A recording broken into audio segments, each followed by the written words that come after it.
It began with a single word. "Wait, what's that?" My husband's voice drifted from inside our walk-in closet. I turned, still holding a basket of folded laundry, half distracted. He stood completely still, pale, pointing at something on the top shelf. I followed his gaze, and my stomach dropped. A small red velvet box. I knew it instantly. It shouldn't have been there. My mother had given it to me on my wedding day, calling it a family heirloom to be passed down.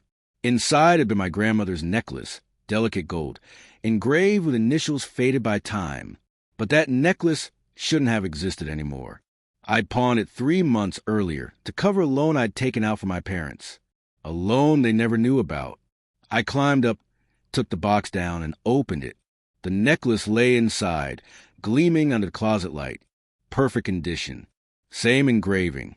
The same necklace. Only it couldn't be. "Did you buy it back?" my husband asked carefully. I shook my head. No.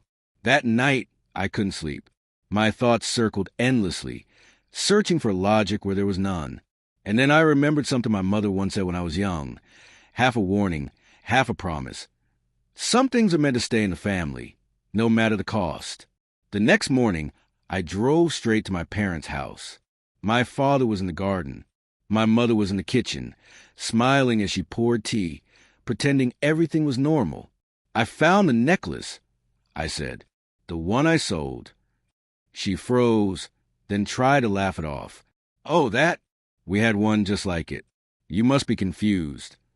"No, Mom," I said quietly. "It's the same one." I'd already checked the pawnshop records. The buyer had used my father's name.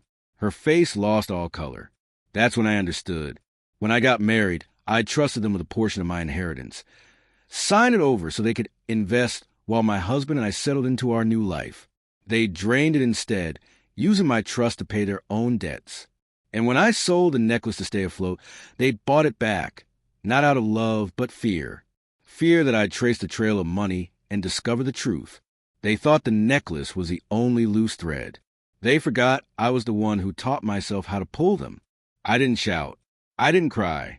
I simply smiled and said, "Thank you. It's good to finally know." That night, I began my quiet war. Step 1, I called the family lawyer.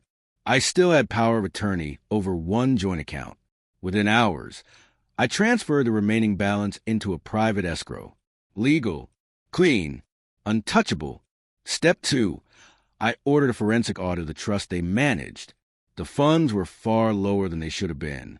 They'd have to explain every missing cent. Step 3, I reviewed the charity my mother ran, her pride, her reputation. Half the donations came from my father's company, the other half from what used to be my inheritance. I sent an anonymous report to the board. By morning, the investigation had begun. Days later, my mother called, her voice trembling. "What have you done?" she hissed. "You're ruining us." "No, Mom," I said softly. "You ruined me. I'm just finishing the job." My father tried to play mediator, but it was already too late. Their partners knew. Their accounts were frozen. Their names flagged. They never suspected it was me, until the day a package arrived at their doorstep. The same red velvet box. Inside, nothing but a note. Some things are meant to stay in the family, like consequences. Weeks passed. My husband and I moved to a new city. He didn't ask for details, though I saw the questions in his eyes. I only told him one thing. Sometimes love blinds you to who your family really is. Blood isn't loyalty. It's just proof of origin. I changed my number. Cut all contact. Later, I heard from an old family friend that my parents were selling everything. The house, the furniture, the charity long dissolved. Their empire collapsed under the weight of its own lies. It felt like balance, not vengeance. Now, the red velvet box sits empty in my safe. I keep it not as a trophy, but as a reminder that betrayal doesn't always come from strangers or lovers.